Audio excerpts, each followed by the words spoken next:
seemed like Russo was trying to get rid of Flair. Seemed like Russo was trying to get rid of Hogan. Yep. I mean, you don't have to be Freud to figure out when they buried Rick in the desert what they were trying to do. The underlining move was whoever came up with that idea was burying Flair. They wanted to get rid of him. And, and I had talked to Rick about a week ago and we were laughing. I said, do you realize, Rick, I just seen his Skittle commercial with New Day, which I loved. I said, they've been trying to get rid of you since 1989. You're like Dracula. They don't know how to drive the stake in.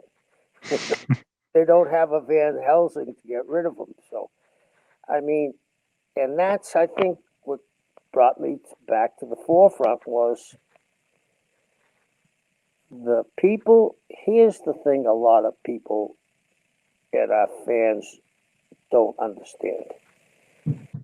When Vince makes a decision, it's Vince's decision completely. When Turner executives were seeing that in the desert, they're saying, you're going to bury a guy is probably the third or second highest paid guy in the company. This doesn't make sense to them. So, we heard the clamoring from them too. You know what I'm saying? It was like a lot of times, not a lot, but a few times I got called in and said, why did the guy that's making 3 times the amount of money as the other guy lose? And this was not the wrestling division. This was the accounting division and the lawyer. And I have to explain to him how wrestling worked. Vince doesn't have to do that. He can do anything he wants. And as we went deeper into a transition of the television program becoming Cops and Viagra and the pole matches and things like that, we started to open the door for criticism from the North Tower, who wrote the check. That it kind of shut the guys that had kind of built wrestling, especially Ric Flair. My hats are off to Ric Flair. Nobody, in my opinion, has ever worked as hard as Ric Flair. And it shows. He's still a draw. I mean, did you see the thing with the pro football players in the locker room doing Rick's interview in front of them? Yep. Rick's 70 years old, and they're still into Ric Flair. To me, that's the most amazing thing I have ever seen in my life, how he has transcended generations. It's completely, to me, crazy that he's been able to do that.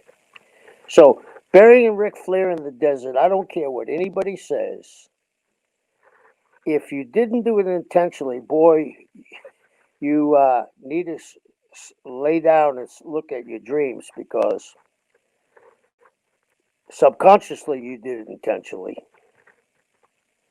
And he was sending a message to the guys that he wanted to rally around. It was sort of, and not completely the same, it was sort of like when I was working for ECW and Terry Funk and I'd be in the dressing room, Paulie Gate would give the greatest Newt Rockney speeches of all times. He would have those guys ready to run through the wall.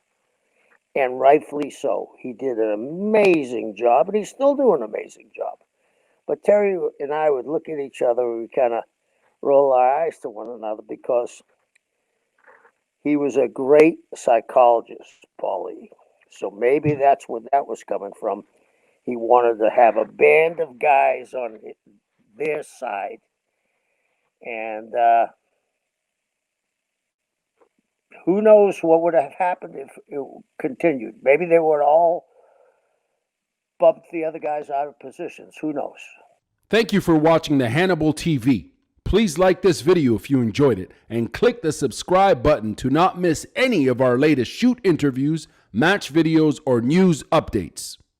Support us on patreon.com for $1.99 a month to watch our full shoot interviews ad-free and help our channel grow.